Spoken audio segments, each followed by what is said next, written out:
Go back to this backtrack a little bit.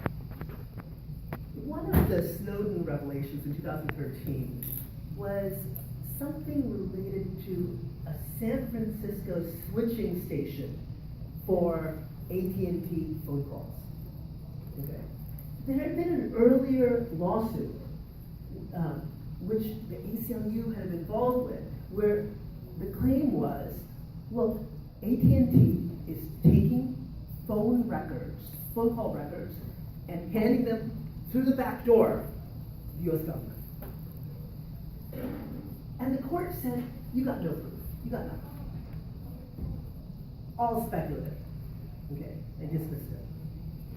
One of the things that Snowden did was actually said, no, that actually happened. There is AT&T had, and Mark Klein was the person who, was the insider who said, what's happening in that strange little back door, literally, in that room over there. Okay. So your worry is one that I think we should take seriously. And so, it's not easy to dismiss. So AT&T was actually acting to turn over this information to the US government. And now the question is, what exactly, is this AT&T's fault? What exactly would you do if you were AT&T?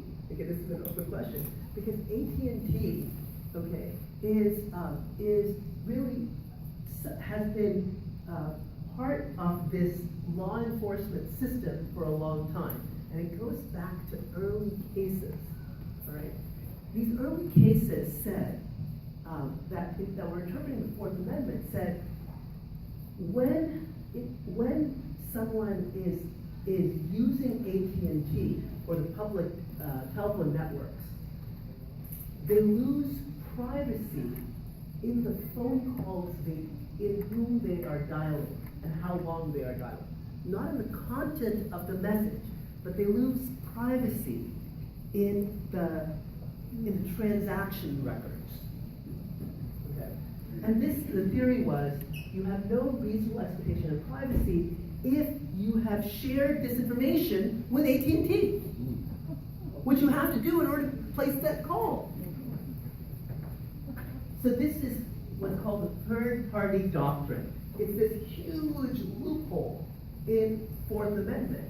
If you give your information to this third party, this transactional information, transactional records, okay, the third party, the Supreme Court has said you don't have an expectation of privacy in the information you've given over to the public telephone networks. They need that information to do the call switching, to make your phone land where it is. And so then what you got was this apparatus of pen registers and trap and trace devices that began to be used at public telephone networks around the country. Okay, because the government could say, whom are you calling? Who is this person calling? Who is this person calling? Without violating the Fourth Amendment rights of that person who is being surveilled. Yes. Okay, I don't have my amendments memorized, so the Fourth Amendment says. The Fourth. Sorry. Okay. The Fourth Amendment right is that you are free of unreasonable search and seizure. And it goes on from there. But the basic idea is you need a warrant that is based on probable cause, issued based on probable cause before you can be subject to search and seizure.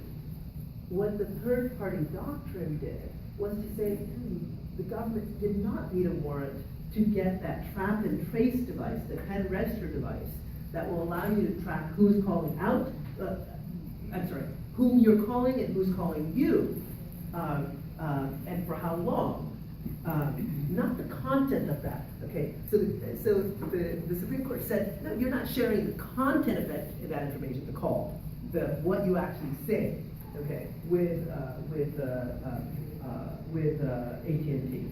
That was the theory, right?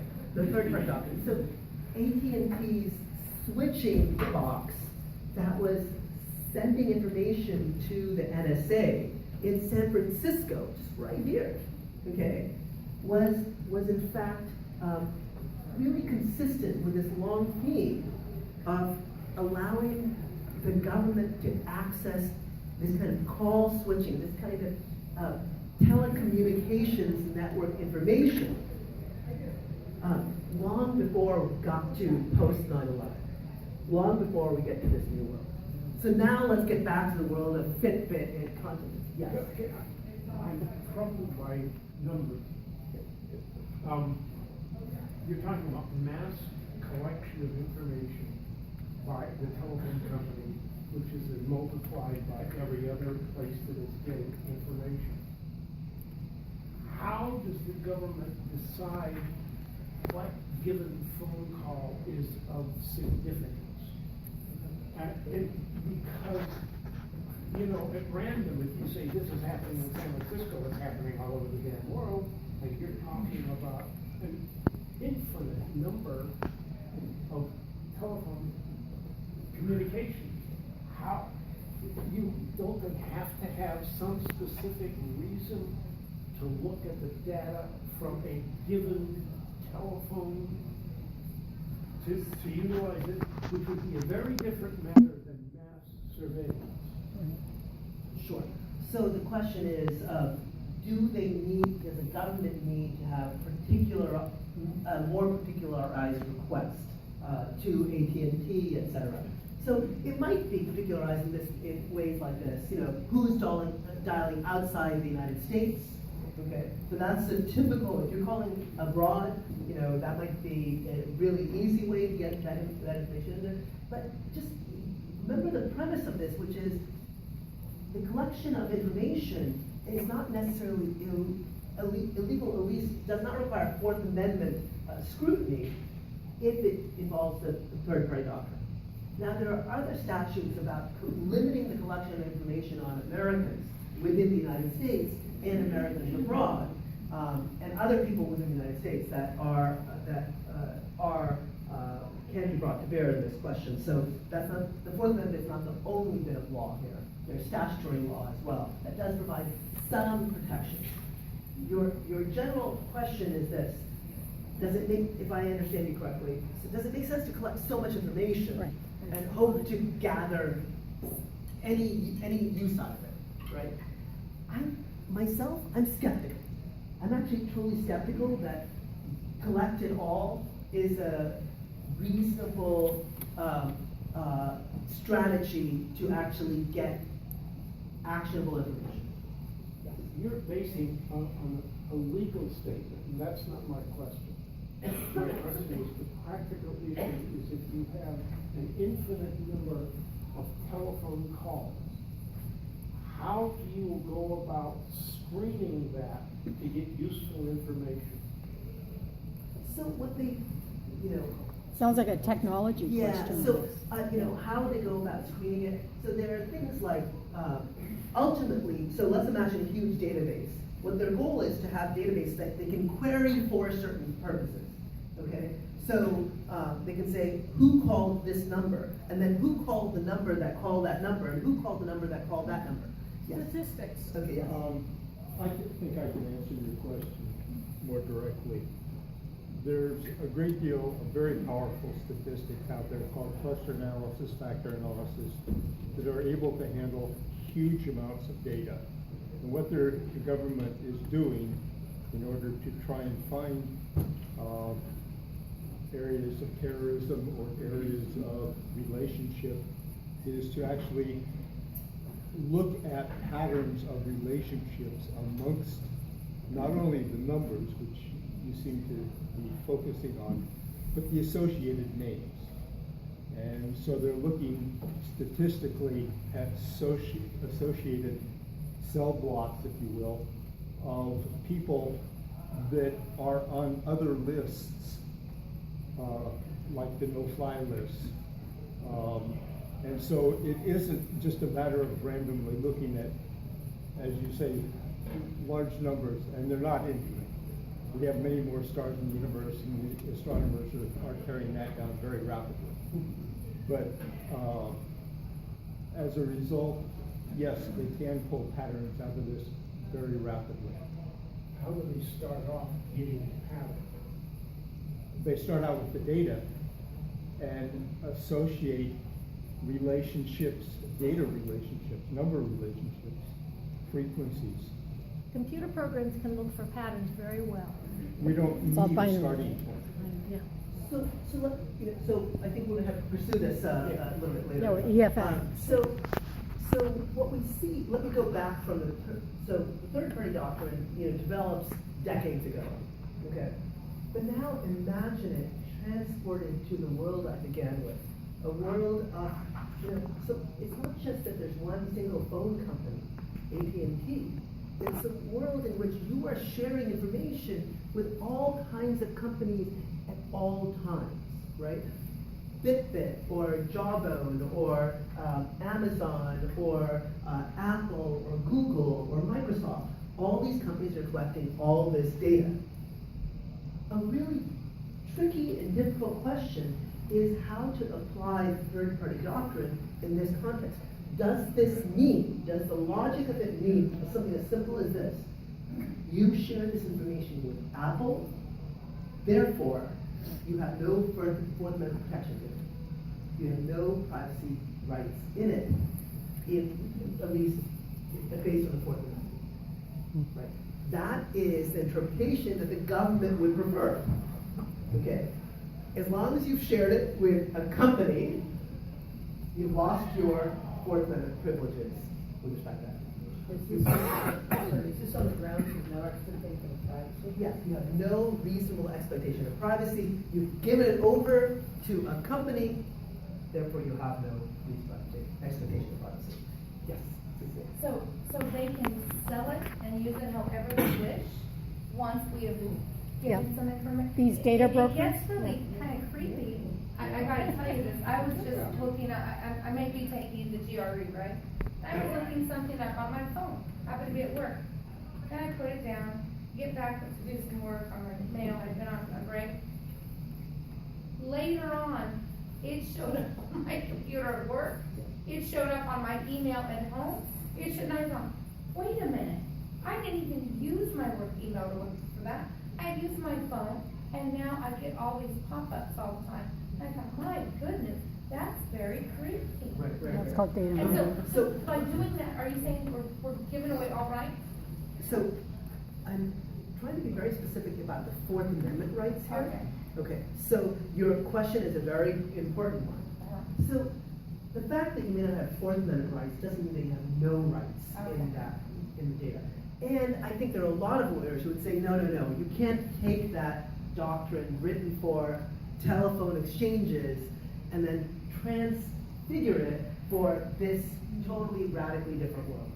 Okay, that it doesn't make sense to take that third-party doctrine written for these numbers that are dialed, and the lengths of periods that you were calling that switch is activated between two parties, and transpose it to apply to today's electronic universe, where everything you do, your friends, your Shopping. your dating, your shopping, etc., is all Right, mediated girlfriend? by private companies online. Yes. Well, I think we probably should stay a little clearer in that the Fourth Amendment rights refer to what the government can do and get at, not necessarily what private companies can do with the data.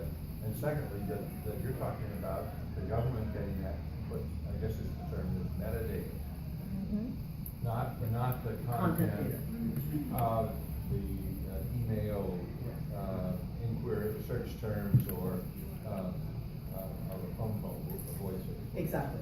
Okay. Those are important points that I should just ensure. So the Fourth Amendment restrains the government, and I'll come to you in a second. The Fourth Amendment restrains the government, okay, and what it can do to search and seize, all right, information about us. The Bill of Rights doesn't protect you against your fellow citizen or your fellow corporation, okay? That's just not the way the Bill of Rights works. So really then the question that Celia is asking is what kind of rights might you have against the company that is going to be, processing, utilizing your data, okay? Mostly those rights inhere in the terms of use, the kind of contract between you and the company. So when you sign up for Gmail, okay? When you sign up with your Apple ID, okay? It's saying things like, we're gonna track you and we're going to figure out, how we can provide services to you that you might want, okay? So that's the disclosures that it's offering. That's the bargain involved here, right? The bargain is very much, we're going to be providing you services, but at the same time, we are learning information about you. For Google, which is very much an ad company, it's all about providing you more targeted ads, right? Google's not selling your information to others, it's just using a lot of it itself. Because that's its goal, right? It's we're the ones who are going to be targeting the perfect ad to you and follow that you around wherever until you're done with that, being interested in that area, right? And you move on to some other interest. So that's the, yes. It's a matter of laws not keeping up with technology. Is there a hope of closing this loophole, and does cloud storage further lose regulations? Good question. Oh, good question. Very good question. So I'll read the question here. So is this a question of laws not keeping up with technologies? And a second question that drew some concern is, does cloud storage mean everything you've given up? It's gone. Okay. So let me respond to that first. This Okay, yeah. strikes me as not as much a question of law or ethics, but of psychology. What happens with the seduction of free services and what people are willing to give away in order to get free services. So, and Cheryl is with you there. She's not giving away anything. So you're amen right here. So let me get back to the question here, and we'll get to the psychology question afterwards. So is this a question of law not keeping up with technology? I think yes. Though the courts are divided on this issue. The courts are kind of struggling with the application of the third-party doctrine, designed for physical connections between your phone and someone else's phone to this new medium. And so some courts have said, yes, that rule applies and covers this stuff. And other courts have said, no, it doesn't because it applies. So I think that is still something that is yet to be resolved. But I think you're right. But this is, one of the nice things about having a judicial system in this country in a common law kind of interpretive process is really that we do get judges that think a lot about these issues. You may agree with some, you may disagree with others. So that's the way it all works out. And then of course, what happens ultimately is it goes to the Supreme Court, and that's when that's when politics actually matters, right? Who gets on that court is hugely important for determining the questions. The interesting thing, actually, just a little footnote on this question, is that Justice Scalia was actually concerned about these Fourth Amendment, about the way technology was was eroding the Fourth Amendment. So Justice Scalia actually, you might think of him as a kind of law and order judge, et cetera, which I think he typically is, but he was concerned about this particular issue. And so, I won't discuss the case at this point, but it's not necessarily a left or right issue exactly, but criminal procedure and technology are really very much what the Supreme Court ultimately will decide on. And this third-party doctrine issue will definitely end up being resolved by the Supreme Court someday. It's going to punch on it until it's got a full bench, right? There's no Question here and then one question over there. I'm not familiar with the realm of law, but as that gentleman was speaking about, there's all these numbers, and then this gentleman here was talking about its associations, coming from a brief experience as a student of sensory science, where it's a question of stimulus examination, it's a question of marketing, it's a question of psychology, a question of statistics, and a lot of random factors, and also capitalism. You're trying to figure out a lot of things with a lot of complex algorithms, but you're always, and you're sometimes your clients don't even know that what they're asking is unreasonable, so you have to submit it to some pretty inventive statistical systems, but they're always limited by their assumptions. And that meaning if you examine something, but it really isn't supposed to fit into the kind of number system you're using, you find another theory. And so in like this discussion, we're dealing with technologies that are always changing those assumptions. And the people who are litigating these rights of us are using a whole nother realm of assumptions, like a social right, human rights assumption.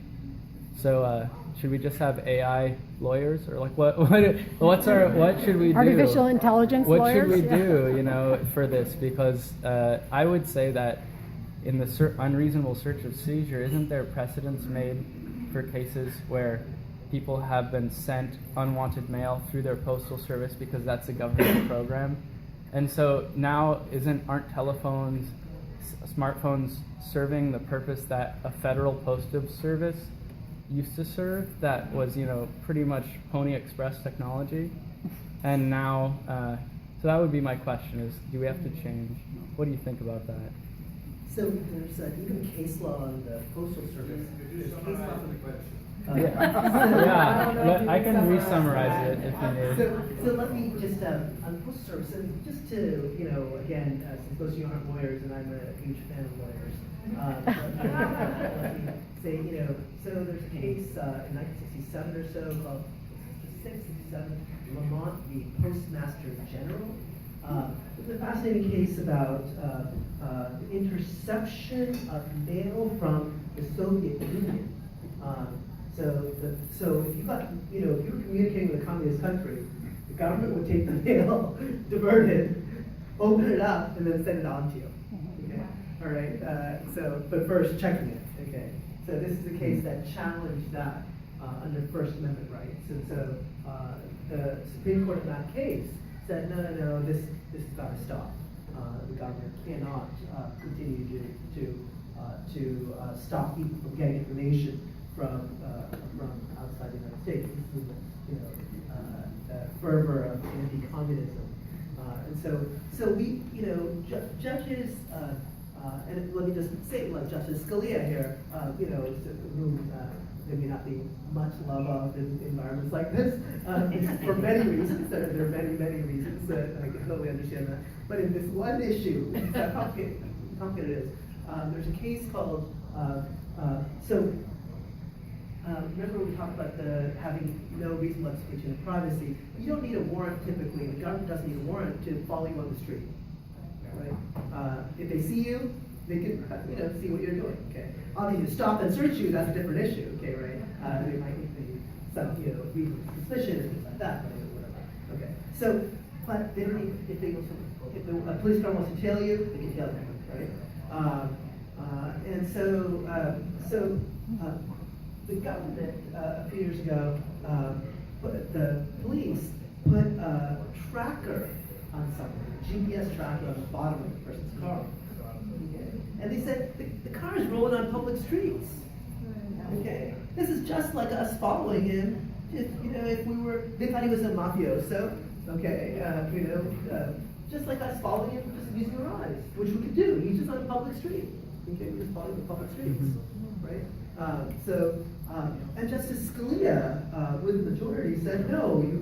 This is going to erode the Fourth Amendment if we allow this to happen. If we allow the government to be able to take this logic, it's on the public streets, and therefore, we can suck it up using these new technologies, which really could not have been replicated before, right? Simply because the government didn't have the manpower, the human power, to actually put police all over the place to follow this thing 24/7 for weeks on end. Right? But now it does. It's just this small little tracker on the underside of your phone, on the underside of your car. So Justice Scalia, in that context, with the court, said that was unconstitutional, and no warrant was necessary for this kind of search.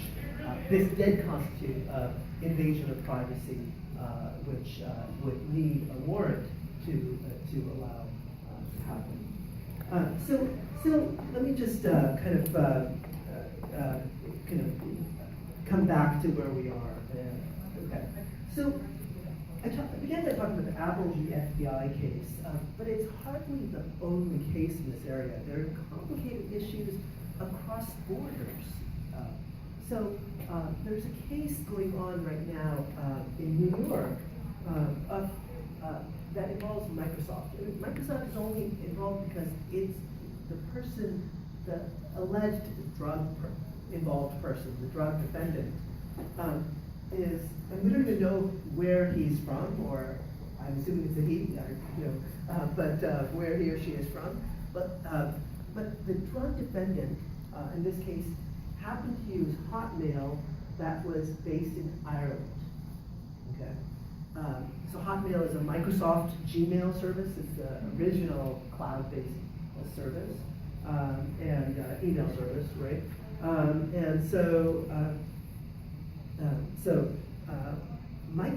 The government told Microsoft, "Hey, this is sitting on a Microsoft computer in Ireland. Turn it over to us." Okay. And the Irish government said, "Hell no, you can't take stuff from Ireland and bring it over to the United States without going through our legal process." Okay, so you've got the U.S. government on one side and Microsoft and Ireland on the other, fighting over whether Microsoft can be forced by a U.S. court to turn over this information. Right? So these kinds of questions are going on in many contexts, and partly it's so why is Microsoft fighting this? Well, Microsoft, again, and this goes back to the gentleman's question before, the business model of these companies, they are selling a lot of stuff outside this country, right? So if everyone assumes that if you work with Apple, if you buy an Apple product or a Microsoft product or a Google product, that essentially you are accepting the spies for the United States, then their business model falls apart outside this country, right? So that's why, I'm not saying this doesn't happen. I'm not saying it doesn't happen. What I'm trying to say is that these companies have a strong interest in convincing the world that it doesn't happen. Okay? And they are fighting publicly to stop it from happening. And they have been for quite a while. So this connection between the corporate surveillance and government surveillance is one that is being challenged by these companies because it really undermines trust in these companies.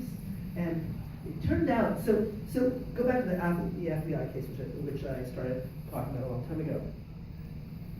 So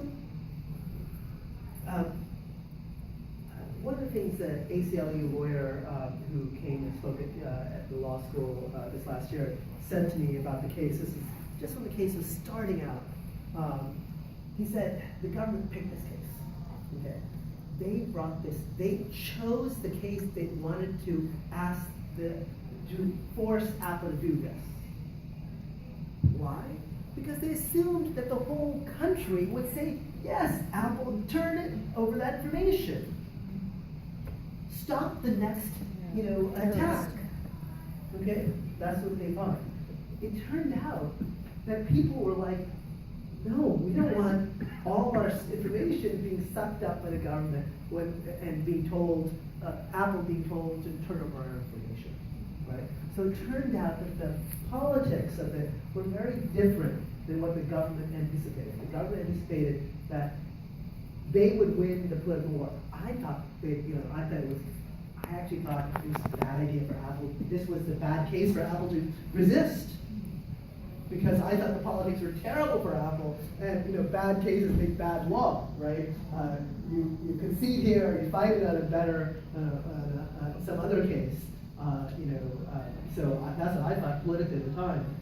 But I was shocked, as was the FBI, that the country at large was really quite concerned about the case and was at Apple's side of this case. And so it turned out that Apple's fight here has been really one that's been cheered by the public at large. I'm not saying all members of the public, I'm sure, there's some that, there are many out there that are on the other side, but that this case was one that the FBI thought was going to be an easy case for it. And that's why they thought this would be a perfect precedent to set to have Apple do this kind of tinkering with some products. Okay, so let me then, I'm mindful of the time here, let's see. So I've been talking a lot about these the problems. Let me talk a little bit about solutions, etc. So we have seen legislative action in California. Okay. Shockingly, really, this year, at the start of this year, California passed an Electronic Communications Privacy Act. Okay, that said California officials, okay, not the feds, this doesn't affect the feds, all right, but California officials cannot be given access to information on electronic communications without a warrant. Okay, so if you're a California official, and so you deal with this Cali CPA, so this restrains the California state authorities. Okay, and it says, remember when I talked about that third-party doctrine? It eliminates the third-party doctrine with respect to electronic communications, with respect to California law enforcement officers. Okay, not the feds again. So that the California state can't legislate what the feds can do or not do, right? So California has actually acted in a very serious way to increase electronic communications privacy rights vis-a-vis state government surveillance. Okay. This includes things like what are called simulated cell site cell site simulators. Okay, so it's an amazing thing. The government, lots of police departments have these devices called Stingrays, or that's one brand, but cell site simulators that essentially act like they're the tower. Hold it. Oh, they act like they're the cell phone tower. Okay, so they're they pick up all your information, and they know exactly whom you're calling. Right, and they do this really. This is largely used on a targeted basis, and this isn't. They aren't putting this out to get everyone. Typically, they're deploying it. We don't know exactly, but my sense of it is they're deploying it in certain, cases that they think they need to figure out who's talking to whom, etc. Okay, David's all of this stuff. So David has been, investigative reporter.